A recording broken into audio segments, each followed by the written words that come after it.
Hay cosas que no se ven, pero se sienten. Pensamientos que te roban la paz. Emociones que se han quedado a vivir aunque no las invitaste. Dolor, culpa, ansiedad, enojo. El alma también se intoxica. Y cuando el alma está enferma, el cuerpo lo resiente. Pero Dios no nos creó para vivir cargados, rotos o apagados. Él nos llama a una vida plena, libre y en paz. Y hoy es tiempo de dejar atrás todo lo que contamina y abrazar lo que sana.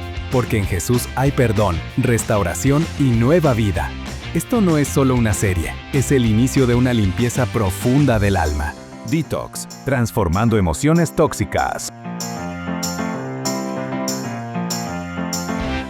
Seguimos con esta serie maravillosa llamada Detox.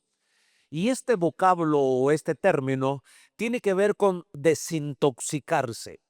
Nosotros estamos utilizando esta analogía que se utiliza para limpiar el cuerpo físico de las toxinas, tomando ciertos hábitos o ciertas costumbres en el trato del cuerpo para traer a nuestro cuerpo sanidad, pero nosotros estamos aplicando el concepto de desintoxicarnos, pero a nuestras emociones. Hay sentimientos enfermizos a los cuales estamos llamando emociones tóxicas. La semana pasada estuvimos hablando de ese veneno llamado ira. En esta semana estuvimos hablando de la culpa y de la vergüenza, que también es otra emoción que no solo enferma al ser humano por dentro, sino tiene implicaciones en nuestro cuerpo físico. Hoy abordaremos un tema que de una o de otra manera, de hecho, todas estas emociones tienen que ver, yo siento que tienen que ver conmigo, porque soy de carne y hueso. Y seguramente tiene que ver con todos los que estamos aquí, los que nos están siguiendo y los que han venido a nuestras diferentes extensiones, tanto Roosevelt, Petén, como aquí en Colinas, porque somos humanos, porque Dios nos regaló esa parte interna llamada alma, compuesta de pensamientos, emociones y la voluntad. Y hoy hablaremos sobre esos niveles de tristeza o de depresión, desintoxicándonos de la depre. Y la depresión tiene diferentes niveles de impactos. ¿Qué es la depresión? Es un estado emocional y algunos psicólogos lo llaman como un trastorno emocional o trastorno mental. Hemos dicho que las emociones son parte del alma, pero la cabeza del alma, si así le queremos llamar, es la mente. Luego están las emociones y luego está la voluntad. Esas tres partes forman nuestra alma. Y cuando hablamos de emociones tóxicas, tenemos que reconocer que también tenemos pensamientos tóxicos, enfermizos, que nos matan. Y la depresión son diferentes niveles de tristeza. Y esa tristeza, que todos hemos tenido un grado de tristeza, y para comenzar identificándonos nosotros, porque yo me siento parte de este tema, y sin lugar a dudas todos ustedes, les voy a decir por qué. Porque en Jesús cohabitaron las dos naturalezas, fue 100% divino y fue 100% humano, Jesucristo, el Hijo de Dios. Y si Jesucristo, siendo el Hijo de Dios, vivió un estado emocional, tuvo un episodio emocional raro, extraño, con un nivel de angustia que sus gotas de sudor parecían gotas de sangre. Y quiero que leamos juntos en Mateo capítulo 26, versículos 37, 38 y 39. Y tomando a Pedro y a los dos hijos de Zebedeo, comenzó a entristecerse y a angustiarse en gran manera o de tal grado. Estoy hablando de Jesús, no estoy hablando del pastor, porque algunos piensan que los pastores, si no nos cepillamos los dientes, no tenemos dificultad en nuestra dentadura. A veces la gente idealiza y piensa que los que hablamos en el púlpito, seamos líderes, supervisores o pastores o apóstoles, evangelistas, maestros, profetas, por ser hombres o mujeres de Dios, a nosotros no nos pasan los problemas que le pasan a los seres humanos. Nosotros somos seres humanos.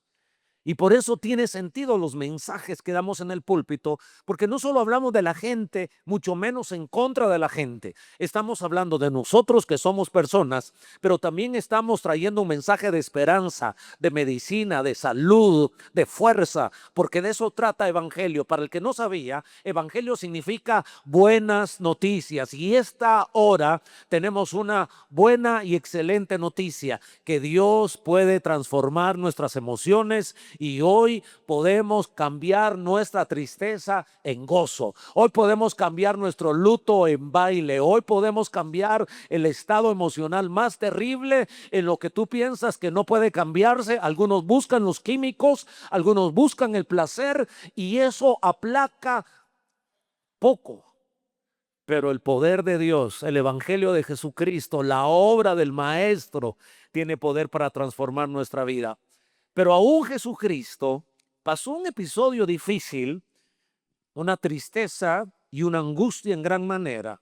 Entonces Jesús les dijo: mi alma, mis emociones está muy triste hasta la muerte. Quedaos aquí, velad conmigo. Yendo un poco adelante, se postró sobre su rostro, es decir, puso el rostro en el suelo, orando y diciendo: Padre mío, si es posible, pasa de mí esta copa, pero no se haga como yo quiero, no se haga mi voluntad, sino como tú quieres, sino como tu voluntad. Entonces estamos despegando, identificando a Jesús que vivió este desafío de tristeza, de suma angustia. ¿Hasta qué grado? Hasta la sensación de que se moría. Nos damos cuenta que esta es una emoción que tiene diferentes grados y hoy no quiero dar yo una cátedra de psicología porque no lo soy, aunque los pastores caminamos en ese campo como consejería y tenemos más de algún curso de psicología. Pero sin embargo no soy psicólogo, pero logramos entender que hay diferentes etapas de la depresión o de la tristeza extrema. Algunos han vivido situaciones extremas y puede ser que algunos que nos están viendo y escuchando pueden sentirse así o que estén presencialmente en nuestras extensiones, Roosevelt, Petén y aquí en Colinas. ¿Qué hizo Jesús? ¿Cuál fue el camino de Jesús para superar este episodio trágico? Siendo Dios, pero como humano, tuvo que vivirlo. Tú eres cristiano, oras, ayunas, predicas, profetizas, tienes la llenura del Espíritu Santo. Y no por eso nosotros somos inmunes a pasar episodios difíciles. Ahora imagínense aquellos que no tienen a Jesús. Ahora imagínate aquel que está más despegado de Dios. Los cristianos no somos gente perfecta. Jesús era un hombre sin pecado, pero en su situación emocional, en su situación humana, por el proyecto que venía delante de él, por la acción que tenía que tomar. ¿Y cuál era? Tenía que llegar a la cruz. Y él entendía que no solo espiritualmente iba a clamar: Elí, Elí, lama sabactani, Dios mío, ¿por qué me has abandonado? La sensación de estar lejos de Dios, siendo él Dios, es un misterio tremendo. Sin embargo, también en su cuerpo físico, en su carne, él sabía que iban a horadar sus manos, él sabía que iba a llegar a la cruz. Entonces, eso produjo en él un estrés terrible, una angustia, un temor, una tristeza que no lo quería dejar avanzar. Puede ser que así te sientas tú, sin ánimo de seguir adelante gerenciando, sin ánimo de seguir adelante liderando tu empresa, tu negocio, yendo a trabajar. Personas que se encierran por días y no quieren salir. Otros se tiran un clavado dentro de la botella de alcohol, es decir, se embriagan y ahí tratan de calmar sus angustias, o alguna droga o algún placer sexual. Nosotros tenemos que hacer lo que hizo Jesús. Número uno, ¿qué fue lo que hizo Jesús? Reconoce tu carga y entrégala a Dios. Jesús estaba desconocido. Si yo me impacto, a leer las escrituras, porque Jesús caminó sobre el agua, resucitó a los muertos, sanó a los leprosos, dio vista a los ciegos, trajo ánimo, trajo paz, y los apóstoles nunca lo habían visto. Y de hecho, él no se dejó ver por todos los apóstoles en este nivel de angustia. A 3 les dio el privilegio, a Pedro, a Jacobo y a Juan. Estos 3 se han de ver asustado. Nunca habían visto a Jesús en este nivel. Pero ¿qué hizo Jesús? Aceptó, reconoció su carga, su dolor, su sentimiento y se lo entregó a Dios. Eso es lo que podemos hacer nosotros. La negación nos aleja de la salud. La negación nos aleja del crecimiento. Toda persona que niega su error, su situación, su estado emocional, es muy difícil superarlo. La negación nos aleja de la victoria. Y ojo, algunos lo niegan pensando que eso es fe. Fe no es negar nuestra enfermedad. Fe es negarnos a quedarnos en nuestra situación. ¿Hace sentido lo que estoy diciendo? El que está enfermo dice, estoy enfermo. Jesús reconoció que tenía angustia. Él no comenzó a decir, yo no tengo angustia, yo no tengo angustia. Él fue sensible, él fue vulnerable. Él reconoció que algo estaba pasando con él, pero eso no es falta de fe. Falta de fe es decir, estoy enfermo, me voy a morir y uno se muere. Eso es falta de fe. Falta de fe es, no tengo dinero, pero en el nombre de Jesús voy a caminar, se va a abrir una puerta, voy a buscar trabajo. Falta de fe es decir, yo no tengo novia, yo no tengo novio, no me voy a casar y se queda los brazos cruzados. Póngase pilas, báñese, peínese, échese perfume, mande un mensaje de texto, dígale a su hermano, conéctame a tu cuñado, conéctame a tu prima, conéctame a tu hermana. ¿Hace sentido lo que estoy diciendo? Es que el problema no es el problema es quedarnos en el problema. Y la fe reconoce que tenemos un estado, pero no nos quedaremos en esta situación de tristeza, de depresión, de ira, de pobreza y de miseria. En el nombre de Jesús nos levantamos y hacemos lo que hizo Jesús. Reconoció. El verso 38 dice, entonces Jesús les dijo, mi alma está muy triste hasta la muerte. Jesús no había perdido la fe. Jesús tuvo la capacidad de reconocer que algo estaba pasando en tu vida. ¿Puedo hacerles una pregunta? Muchas gracias. ¿Tendrás el valor este día de reconocer qué está pasando en tu corazón? Porque ese es el camino a tu salud, reconocer. Y yo creo que lo reconocemos porque si no, no estuviéramos en este lugar. Hemos venido aquí a encontrarnos con Dios, pero reconocemos que todos los días necesitamos más de nuestro Salvador. Ahora, eso fue lo que vio Mateo, lo que dijo Jesús. Entre los evangelistas hubo un médico, hubo un doctor llamado Lucas. Él no estuvo presencialmente, pero recopiló principalmente los dichos de Pedro. El doctor Lucas, el escritor de Evangelio San Lucas y el libro de los Hechos, aunque no vivió muchos de esos episodios con Jesús, como los otros apóstoles, la Biblia nos dice que solo 3 apóstoles vivieron lo que le sucedió a Jesús, Pedro, Jacobo y Juan. Y el doctor Lucas tuvo mucho acceso, mucha comunión. Hubo un trayecto donde Lucas compartió con Pablo y compartió con Pedro. ¿Qué es lo que nos dice el doctor Lucas, que entendía de medicina? No lo dice Mateo, pero sí lo dice Lucas. Lucas 22:44. Oraba más intensamente, refiriéndose a Jesús, y era su sudor como grandes gotas de sangre que caían hasta la tierra. Yo fui a algunos comentarios bíblicos a entender qué fue lo que sucedió ahí.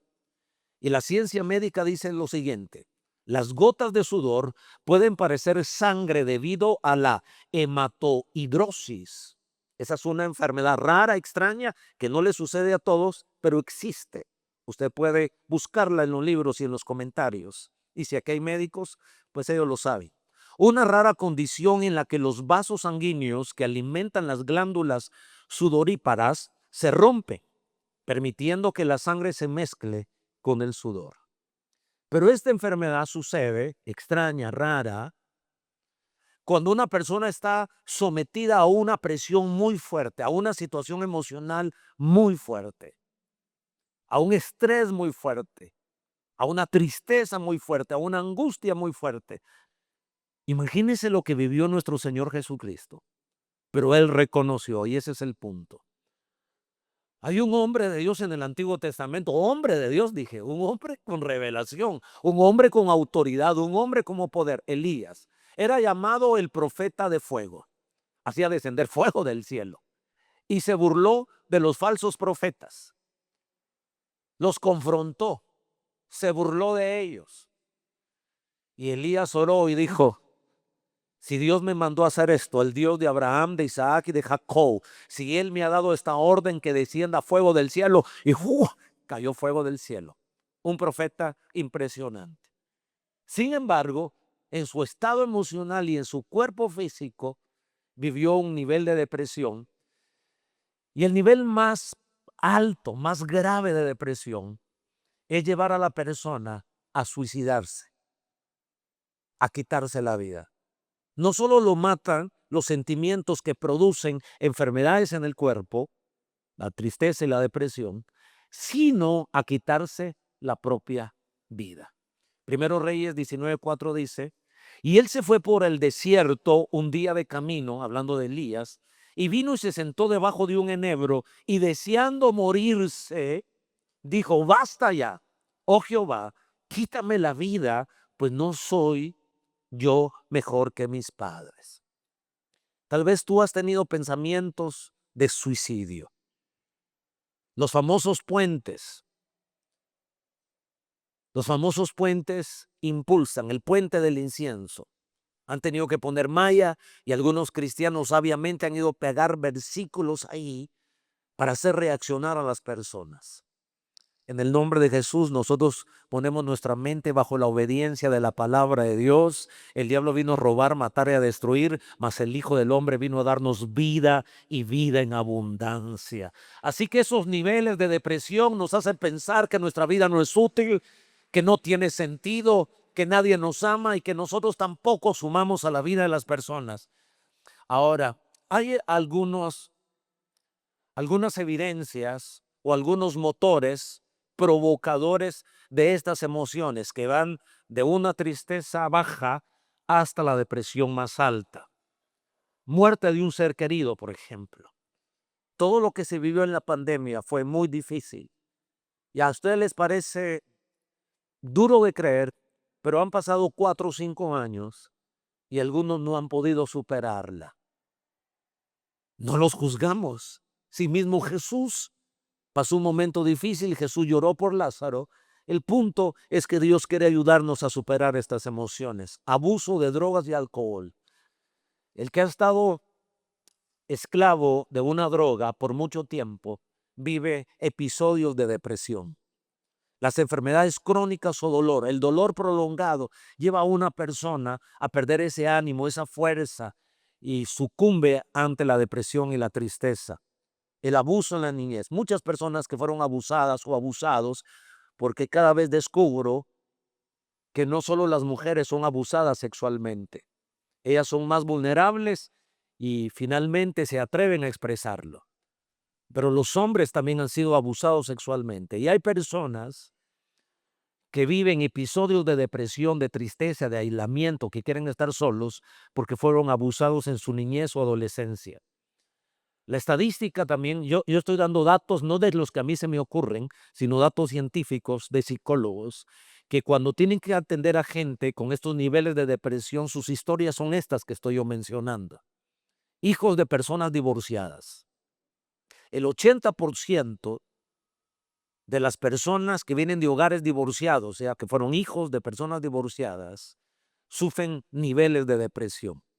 Pero ¿sabe qué es lo increíble? Que no solo los niños o las niñas o las personas de hogares divorciados, sino también de matrimonios que pasan peleándose constantemente. Y uno dice, bueno, yo no me divorcié, pero sí tu cuarto, tu casa es un campo de batalla. Esa hostilidad en la casa, esa atmósfera de ira, de grito, de irritación, también produce niveles de ansiedad, de depresión y de tristeza en los hijos. crisis en la vida. Bueno, lo que he mencionado son situaciones que nos pasan a los seres humanos. Se nos han morido gente, o muerto, perdón. Eso edítenlo, por favor. Si ha muerto gente que nos ha causado un desgaste emocional. Tal vez ya les conté, o tal vez en el video que dejé grabado en el lanzamiento conté un poquito y hasta lo pensé, si lo contaba o no lo contaba. Me reuní con los que graban y les dije, tal vez vas a quitar eso porque el pastor está para dar ánimo y no para contar situaciones difíciles. Pero después de leer a Jesús esta semana y darme cuenta, claro que él no se lo contó a todo el mundo, yo lo cuento porque ya pasaron 5 años. Pero en el año 2021, creo que fue la segunda o tercera ola del COVID, se comenzó a morir gente muy cercana a nosotros que yo conocía y que quería. Y me quedé solo en la casa porque Berlín tenía COVID. No tenía, bueno, sí tenía COVID, pero era sintomática. A hermana Ana le dio COVID, Berlín la fue a cuidar a la casa de hermana Ana.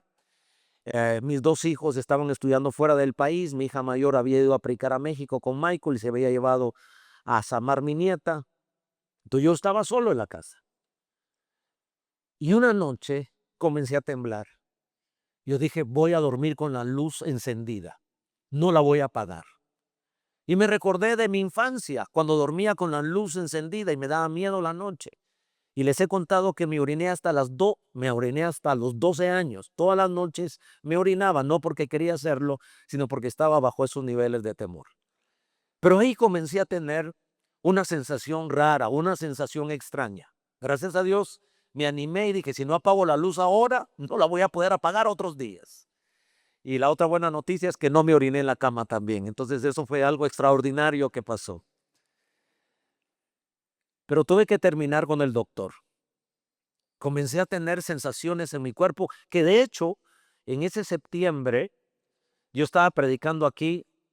No estaba la gente, era ahora septiembre de 2020, y me mareé. Y le dije a los pastores, solo los pastores habían venido y los supervisores desde septiembre del 2020. Y les dije, vamos a tener un momento de oración. Y me fui a sentar por allá. Y estaba Gerson Kennedy, nuestro cantante. Y digo, pastor, ¿qué le pasó? Y yo comencé a llorar. Me sentí raro, me sentí extraño. Entonces tuve que ir a buscar al médico. Me recetaron unas pastillas para tranquilizarme. Ahora, ¿por qué estoy contando esto?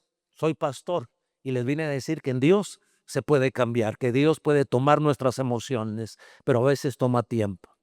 Por un mes tuve que tomar esa pastilla, pero el Señor nos ayudó.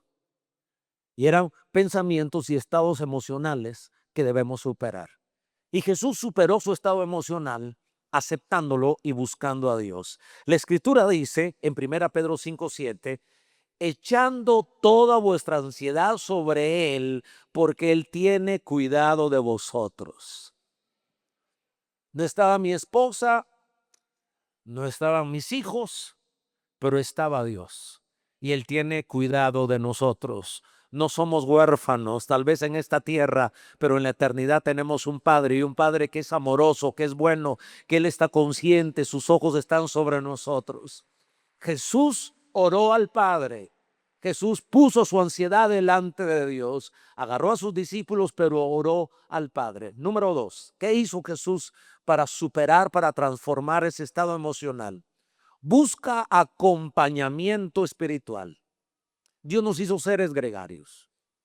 Y la gente que se deprime tiende a estar sola, a estar en la oscuridad, a no quererse levantar de la cama.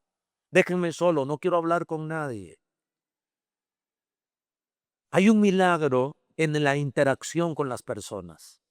Y principalmente cuando son personas de fe, cuando son personas positivas, cuando son personas maduras. Porque la depresión tiene ciertas características y una de ellas es ser muy negativo en la vida, ser muy pesimista en la vida. Nada se puede, ya todo se va a acabar, no voy a triunfar. Así le pasó a mis padres, así pasó a mis abuelos. Y hay patrones. Y algo más quiero decirles. Los estudios científicos demuestran que los que son familiares o ha estado muy cercano con gente depresiva, padres o abuelos o un familiar, ese síntoma o ese síndrome los persigue. Nosotros entendemos que es espiritual. Por eso en Jesús sabemos que Él nos redimió de la maldición de la ley. Y una de las maldiciones de la ley es la transferencia de espíritus. Los médicos dicen patrones que vienen en el ADN generacionales. Pero en Dios hay poder para romper toda maldición de nuestra vida. Eclesiastés 4, 9 y 10 nos habla de la belleza de sabernos acompañar para superar estados emocionales difíciles. Mejores son dos que uno, porque tienen mejor paga de su trabajo, porque si cayeren, el uno levantará a su compañero. Eso es maravilloso. Ahora, Jesús también lo hizo. Jesús expresó su dolor a gente madura que lo amaba. Aunque tenía 12 apóstoles, uno ya estaba podrido, que era Judas, pero quedaban 11 buenos. Pero Jesús se acercó a 3. Todos deberíamos tener gente madura, nuestros líderes, nuestros supervisores, nuestros pastores. Debemos ser gente madura. Pero cerca de ti, amigo y amiga que están hoy aquí, y me refiero a todos los que me están viendo y oyendo, que somos hermanos y somos amigos, quiero decirles que necesitamos ayuda. Ayuda de gente que esté conectada con Dios, gente que nos ame, gente que nos comprenda, gente que intente orar con nosotros, gente que ore por nosotros. Dichosos aquellos que pertenecen a un grupo familiar donde está funcionando como Dios quiere que funcione, que son hermanos, que se aman, que lloran juntos. Llorar con el que llora y reír con el que ríe. ¿Con quién no tiene uno máscaras? Decirle, estoy viviendo esta situación. Necesitamos gente así. Jesús lo necesitó. Siendo el Hijo de Dios, nos modeló a buscar a 3, a abrir su corazón, a arriesgarse, a compartir su dolor. Jesús no pensó, y estos me van a dejar de seguir. Se va a desmoronar mi liderazgo porque estoy abriendo mi corazón. No lo hacemos con todos, pero lo hacemos con gente madura, gente espiritual, gente que nos ame. Dice así Mateo 26, 37. Y tomando a Pedro y a los 2 hijos de Zebedeo, Jacobo y Juan, que eran hermanos, comenzó a entristecerse. Los tomó. ¿A quién estás tomando tú? ¿Quién es tu compañero de oración?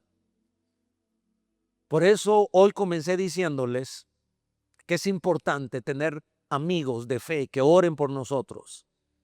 Esta iglesia, todas las noches, excepto los domingos, pero todas las noches a las 9:30, tenemos un Zoom donde estamos orando. Y yo puedo testificar que Dios nos escucha. Por 2 meses hemos estado orando para ganar a Guatemala para Cristo. Y el Espíritu Santo abrió una puerta para ir a Brasil. Y los compañeros de oración, los pastores, los líderes y toda la gente que entiende el poder de la oración se conecta a las 9:30. Yo quiero invitarte a que no te quedes fuera de esas oraciones. Incluso Lluvias Roosevelt, Lluvias Petén. Sé que los de Lluvias Petén no pueden venir, pero el primer sábado de cada mes a las 5:30, ayer fue una cosa extraordinaria, tanto que la gente que vino del ayuno, que hay ayuno también los jueves, me dijo, pastor, ¿por qué no lo hacemos cada 15 días? Y mi corazón vibró.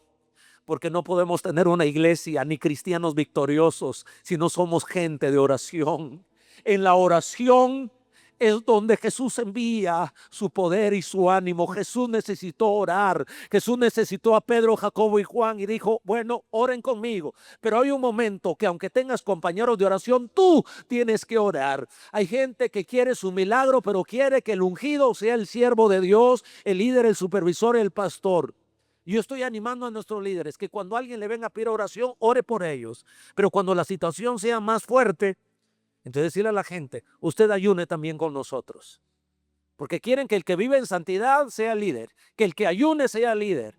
Y la gente quiere seguir viviendo en su propio pecado, sin leer la Biblia, sin orar, haciendo los mismos hábitos pecaminosos, pero solo quieren el milagro. El milagro viene como lo tuvo Jesús. Buscó a Pedro, Jacobo y Juan, los dejó orando, pero él supo que tenía él ahora que doblar sus rodillas, poner su rostro en el suelo y él mismo pelear su bendición. Tú puedes pelear tu bendición. Y hoy es un día importante para los que me están viendo en televisión, escuchando en la radio. Lluvias Roosevelt, le hablo a Lluvias Petén y a Colinas. Este es un mensaje poderoso. No vamos a salir de este lugar como entramos. Porque si no, significa que Dios no está aquí o hemos venido con incredulidad. Y yo percibo que en este ambiente hay fe. Yo percibo que en esta atmósfera lo sentí en la adoración, lo sentí en la alabanza. Incluso lo percibí cuando fuimos generosos en nuestros diezmos y luego en la frescura. Y la fe mueve montañas, y la fe nos hace orar, y la fe nos hace pasar al altar, y la fe nos hace levantar la mano, y la fe nos hace vivir como Jesucristo vivió. Alguien dice: Señor, te necesito, voy a buscarte en oración. Jesús lo hizo, expresó su dolor a gente madura que lo amaba y que orara por él. Además, debemos renovar nuestra mente con la palabra de Dios. Romanos 12:2 dice: no os conforméis a este siglo, sino transformados por medio de la renovación de vuestro entendimiento. Palabra y oración, palabra y oración. Todos los que están en nuestras escuelas, Prosperidad del Alma y Ananías, nos entregan antes de entrar a la clase un reporte donde ellos anotan los días que oraron y la palabra. Esto no es un castigo. Esto es como decirle: hermano, repórteme lo que desayunó, almorzó y cenó. Y nadie debe decir: pero ¿por qué me están castigando poniéndome a comer? Es una bendición comer. ¿Hace sentido lo que estoy diciendo? Hemos entendido que el secreto está en la palabra, en la oración. Pero para este tema hay algo tan importante, que es cultivar la gratitud alabando a Dios. En este viaje que ustedes oraron, principalmente la gente de las 9:30 de la noche que oraron por nuestro viaje a Brasil, y el Señor contestó nuestras oraciones, nos dio unción, revelación y diseño. Pero entre la revelación que nos dio fue el gozo. Estuvimos en esta congregación con una alabanza y era un congreso de pastores, o sea que la mayoría de gente era de 40 o 50 años, habían unos jóvenes, pero vi a la gente adulta danzar, y no solo danzar, correr. Y comenzaron a correr. Recuerdan que a veces hemos hecho el trencito. Alguien puede decir desorden, pero lo que yo viví ahí, tengo 2 años de estar creyendo que el gozo del Señor es mi fortaleza. El psicólogo te va a decir, y no estoy en contra de los psicólogos, que hay muy buenos psicólogos cristianos, es decir, relájese, mire películas que lo hagan reír. Júntese con gente que le cuente chistes. A propósito, creo que debemos contar chistes, creo que debemos escuchar chistes, pero sanos, puros, que no denigren a nada, que no sean vulgares, ni rojos, ni pecaminosos, que eso viene del infierno, y es una vergüenza que un cristiano hable en doble sentido. Pero también es una tristeza que no contemos bromas, ni nos riamos. Pero el secreto está en el gozo del Señor, en la alabanza. Aquellos dos, Pablo estaba en prisión, Pablo y Silas. Estaban mal, presos, en los más oscuros, afligidos, para deprimirse, para decir no hay esperanza. Y se pusieron a cantar al Dios que lo oye. Y entre ellos se animaban cantando. No dice la Biblia que era lo que cantaban, pero dice Pablo en 1 Tesalonicenses 8:18, dad gracias en todo, porque esta es la voluntad de Dios para con vosotros en Cristo Jesús. ¿En qué contexto lo dice? Dad gracias en todo. Hechos 16:25. Pero a medianoche, orando Pablo y Silas, cantaban himnos y los presos los oían. Entonces sobrevino de repente un gran terremoto. Algo se mueve cuando comenzamos a cantar, de tal manera que los cimientos de la cárcel se sacudían y al instante se abrieron todas las puertas y las cadenas de todos se soltaron. Hay poder en la alabanza.